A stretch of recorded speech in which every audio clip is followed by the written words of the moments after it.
Okay,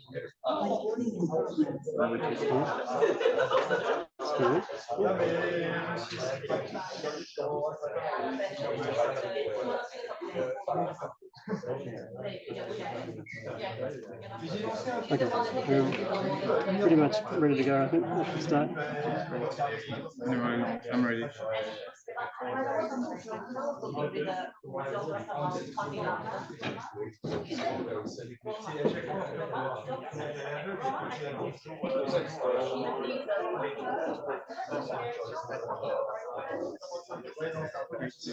All right.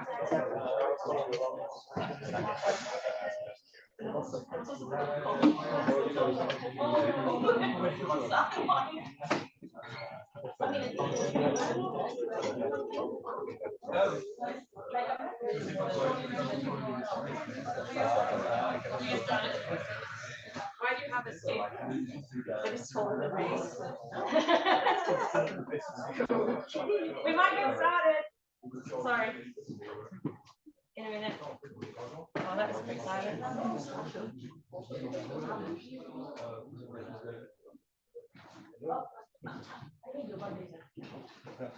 Okay. Welcome everybody to the 7th Phantom Workshop and the 2nd European Phantom Workshop. It's not really a Phantom Workshop anymore, it's more of a Phantom Family Workshop now because there are so many other coaches represented. Our first speaker is Daniel Price. I find it really hard to introduce Daniel because you all need it. Why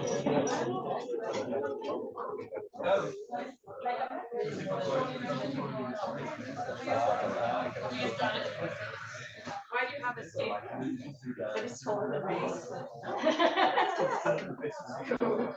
We might get started. Sorry. In a minute. Oh, that's exciting.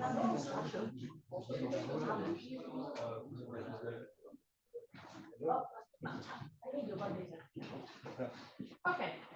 Welcome everybody to the 7th Phantom Workshop and the 2nd European Phantom Workshop. It's not really a Phantom Workshop anymore, it's more of a Phantom Family Workshop now because there are so many other coaches represented. Our first speaker is Daniel Price. I find it really hard to introduce Daniel because you all know him and that's why you're here. It's impossible to introduce him. But I heard Daniel introduce Joe once, Joe Monahan. And when he introduced Joe, he said, well, this is the man that I owe my career to, that I owe my success to. And I think that's true for a lot of us in the room. No matter who you pick in this room, we would probably say that about Daniel. With the one exception that if you send Joe an email, he replies to the email. Okay. Okay, so Daniel's up first, and he's going to talk about the roadmap and what's new. Thank you. Thanks, Beck. Well, so my job is really just to introduce. If you haven't met me, I'm Daniel. And it's actually really great to be here, not just for being here on sabbatical, which is a wonderful thing. And thanks to our hosts, also for agreeing to host a workshop in like the place that I'm just visiting. So thanks to Francois, Nico, and Deloc, which you'll see much more of during the week. But there's a lot of activity behind the scenes to make this happen. I'm also excited because actually in the room, I think especially being in Europe, it's a bit easier to get to than Australia. Maybe like a little less interesting wildlife. But we actually really have a good opportunity this week because we really have pretty much everyone who's contributing significantly to the code at the moment is in the room, I believe. So I think that's a fair statement, which is actually pretty rare opportunity to actually get our heads together and do some stuff. So I'm hoping it's a productive week, and that's what we have the afternoon set aside for. But we're building on tradition of this. So we had our first users workshop back in 2018. You can see some familiar faces there. But one of the, well, there's Joe Monahan, who was one of the founders of SPH. I think this dapper fellow up the back is somewhere in the room. Yeah, but you know, one of the significant, Josh, you're here as well. Yeah, well done, first Phantom Workshop. But one of the other things you see is there's a fair change in faces over time, and certainly as I get older, that's like noticeable. There's a kind of churn in science, which is a natural thing because you know often you're doing science as part of your studies, and you move on to industry and other things. We're going to talk about some of that later in the week. But also, I would say from the perspective of science, contributing to open source code is a really incredible way of leaving a legacy that many of you are doing PhDs based on the legacy of other people who've contributed as part of their PhD or earlier studies even to like the code base. So it's a great way of leaving something like beyond your tenure, however long that might be. So the second European users workshop. So again, I can see some familiar faces. Hassam, yes, still there. So these, now you're getting old now. If you were here in 2018, like half of you weren't even born in 2018. Let's be on. I think Enrico will be joining us later in the week, but there's some very unfamiliar faces, but again, people whose Maxine will be here later in the week. But there's some faces whose legacy lives on, but who've certainly transitioned to happy jobs in industry in between.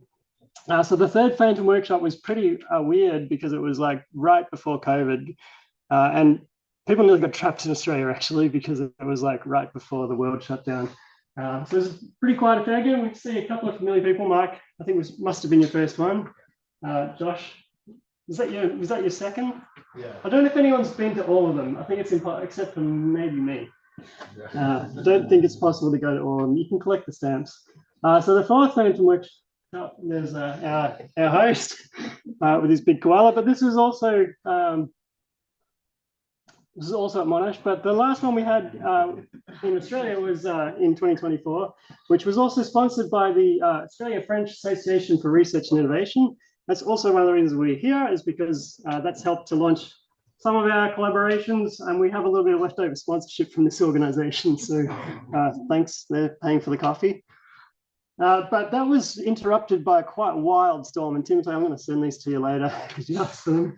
Like about midway through Wednesday, just this giant storm rolled in. We had like massive hailstones, and the university was like shut for the next 24 hours because and we had this excursion to Hillsville Sanctuary, but it was like a really weird excursion. The town had no power. It was like the apocalypse. So hopefully things will go better than that this week. All right, but the last one we had was actually the first North American users workshop, which was hosted by Terry last July. Here's a picture from the workshop, which was, I think if you've been to Newfoundland, or you've visited, which many of us did, you'll understand this is the typical scene in Newfoundland, which is like fog, but we had a really wonderful time. It was very productive, and there's lots of things that we discussed that we're still working on from the last users workshop. So one of the things that happens at these workshops is that we really set the agenda for the next year or two of development. And there's a lot of things still on the backlog that we've had an idea of at a workshop that we're sort of getting to over time, sometimes 5 years later. We also did the initiation ceremony of becoming a Newfoundlander, which is like kiss the puffin, kiss the fish, drink the rum, and say something in Newfoundland. So I don't know if there's any kind of initiation ritual for arriving in France. I think you have to pronounce frog and squirrel in French was what I got. So if you can pronounce frog and squirrel, then you can have a coffee. All right, so this is our second European users workshop. So again, it's quite a rare event to be here in Europe, mainly because it costs us a lot of money to get here from Australia. But the goals of the workshop are really, first of all, just to get to know each other and hear about what other people are working on. So the whole point of open source is we help each other in a way that builds a collaboration. Obviously, many of you want specific help on things that you're working on. So that's also a good opportunity to interface not just with me, but with lots of other people who have relatively high expertise in how to do things. Really important thing is, again, that legacy. So learning how to make changes that can contribute to the code base. That's not always obvious, but it's a real good part of your industry skills as well. So hopefully generate a lot of pull requests this week. Again, this sort of building community and getting to know each other. We want to be more than just names on a page or on a website. If you can put a face to a name, it makes it easier to get in touch and then hopefully form scientific collaborations. I'd like to hear a bit more about this in the week as well. From not just from me, but most of us are astronomers. And that means that we're not very good at software development, basically. And that includes me, which is really that you have to kind of learn on the job. And anything we can kind of import that people know as best practice that we should be adopting as a community is really helpful, self-education for all of us, because we're not from a sort of computer science background. Obviously, we're here to make contributions and make things work. But play with fun visualizations. There's some opportunity for this week. We've had a little tradition of this, which is one of the workshops we all made 3D videos because Chris Russell was presenting his like 3D visualization thing. Jan has his little box he's going to bring out during the week. But there's some other ideas there that that are fun to try together. So we have both. So Saracen is the Python visualization tool that's been developed. So both the main developers of Saracen are here. So that's a good opportunity to put sort of features in there as well. We're going to have a specific session in this workshop, which talking about translational skills. So Silky Mays, who has done a lot of work on excuse me for all of my European pronunciation, by the way. Silk has done a lot of work on the machine learning emulation of chemistry in the context of WIMS from AGB stars. But she's already working in industry, but is going to talk about that sort of recent transition and how it worked for her. I'm going to have a little panel. One of the things we also traditionally do at a workshop is mutate the logo, but I'm happy to say this has already happened because basically this was the first logo. You notice the SVH on the end. So it's like, you know, the Facebook, you drop the and just become Facebook. So we became just Phantom quite quickly because no one understood what Phantoms actually meant. But then, you know, Arnaud added sunglasses, and then Arnaud actually had a very happy time at one of the workshops making all the like little emojis that are visible on the website. Lionel, I think, added the spirals in the 2023 workshop. Sarah went nuts in 2024, made a whole like animated GIF with his movie in the background. So happy to say we've already made progress on this one, which is like Cristiano already sent this one on the internet. It's already replaced on the webpage, which is Phantom surfing the density waves, I think is the, so thanks to Cristiano. All right, so what's after happening now? That's my CM official Newfoundlander. It means what just happened, but it's going to mean now what's going to happen. No, it means what just happened. All right, so significant things that have been pushed in the last few years that I'm going to just skim through, but it's really just to give you a taster of things you're going to hear about during the week. So Jan here in the front row has done a lot of work on this sort of fast n-body evolution. So being able to do like n-body, all of the fancy algorithms you have in n-body codes to make the n-body go fast, to basically make clusters of stars in star formation simulation and follow the evolution of like lots of sync particles in a time efficient way. So you're going to hear a bit more of that from Jan, but that's significant because the n-body stuff is now just the default. So for example, the default integrator for the point particles is a fourth order scheme, which is a really nice scheme, which is you didn't invent it, but you adopted it from quite complicated literature. And all this stuff is sort of just on by default now, which is great. Adaptive particle refinement, you're going to hear from Beck about, but it's something a lot of us want to try and play with. Fitz has been playing with it, and Mike, you've been playing with it. So there's like, this is live in the code and has been since the paper was published basically last year. But there's lots of like development work. So this is the ability to basically chop out regions of the volume and simulate it at higher resolution. Works for some things, doesn't work for everything. So it's kind of try it and see this week is a good thing to try. But the basic, this is all just like in the master branch on the code, working and there to try. Dust formation has been a big area of development the last few years, specifically in the context of AGB stars, so winds from evolved stars, but it's not specific to that. So there's a couple of limitations at the moment that we're working to not be limited by. That is assuming just carbon dust, and you compute like a nucleation rate. So this is basically if the temperature's at 1500 Kelvin and the pressure's at normal like number, then you're like right conditions to form dust. And then you basically like know the amount of carbon available from some sort of chemical network, and then you can like form dust with some complicated equations. And then we evolved these moments of the grain size distribution. So these Ks are this like moments of, so the 0th moment, the first moment, the second moment of the grain size distribution. And so in principle, you can reconstruct the grain size distribution from the way that the dust forms. So that's also interesting. Like if we go back to like some of the other dust growth things we've done in disks, it's actually kind of the same methods, except that we start from some pre-existing grains. But at the moment, these are two separate things in the code. So I'd like there to be a discussion this week about whether we can do dust formation and growth together. We've had that discussion before a little bit, but we can progress it. Like Lionel's in the room, Jeff's in the room. We got all the experts on the different bits of it.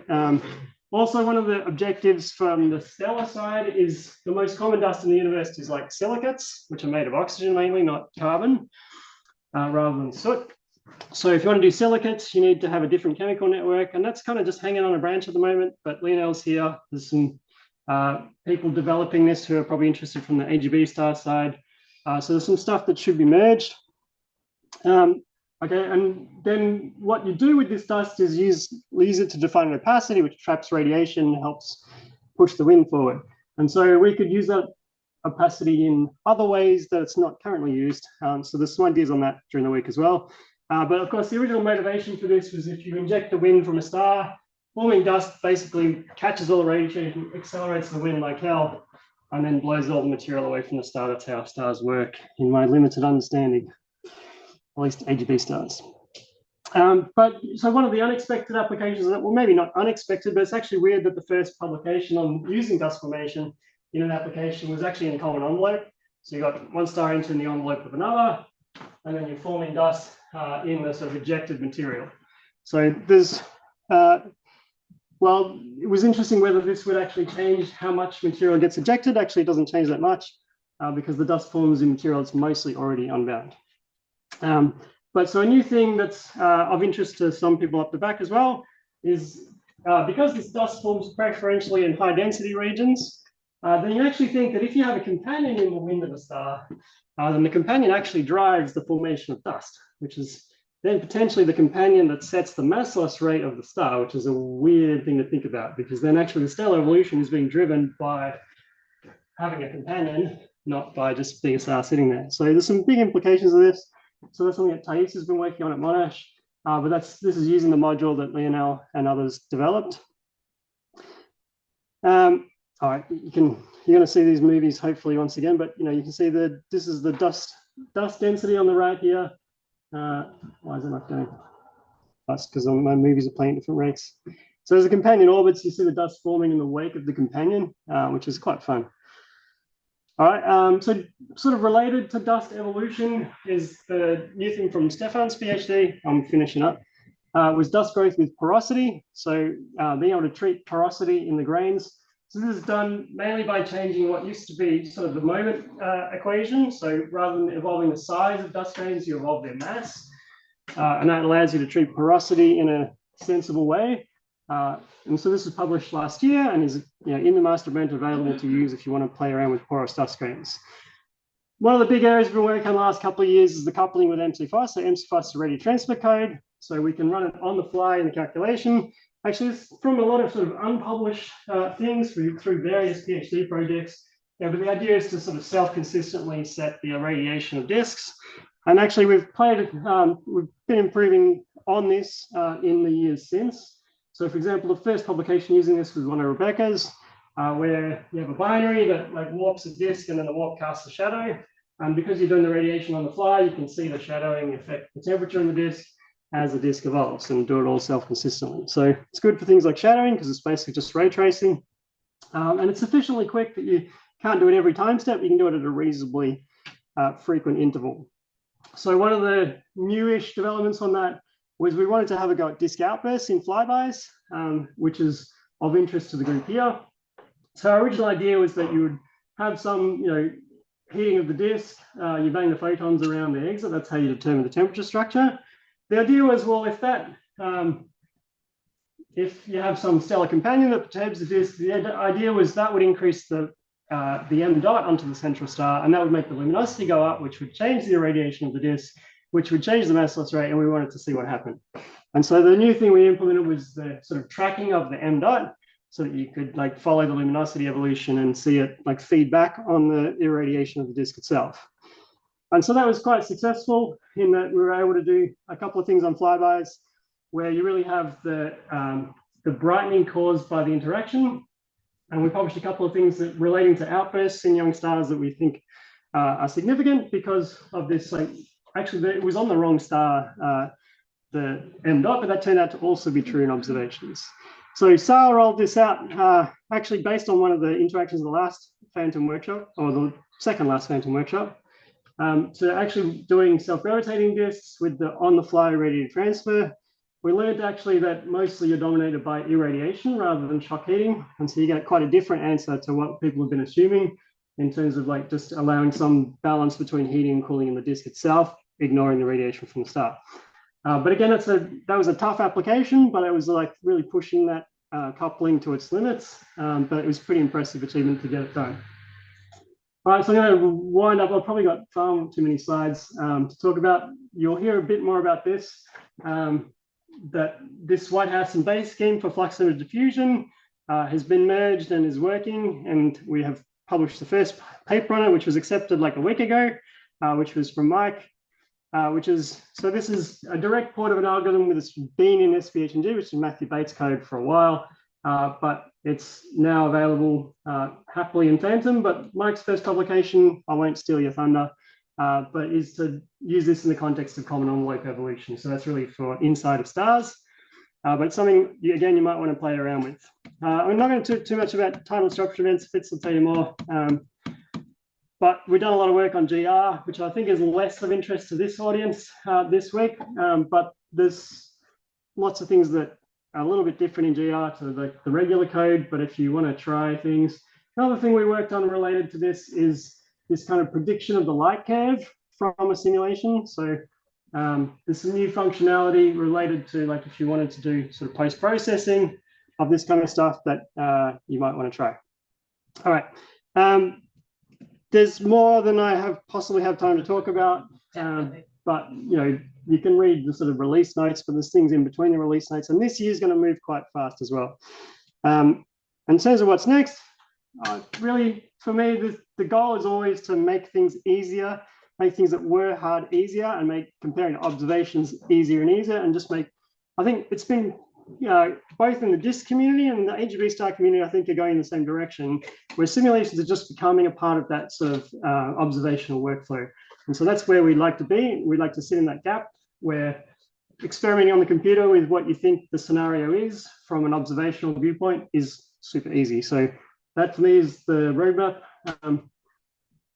There's lots of wish lists we can discuss later in the hack sessions, but I will simply finish by noting that also there's some policy discussion. This is like the policy discussion from the 2018 workshop that we should have this week, which would be great to do. So for example, some of these we've adopted, we have a Slack channel, we had a mailing list, we have code releases, we have a simulation data store. That was actually pretty recent, but that was first flagged in 2018.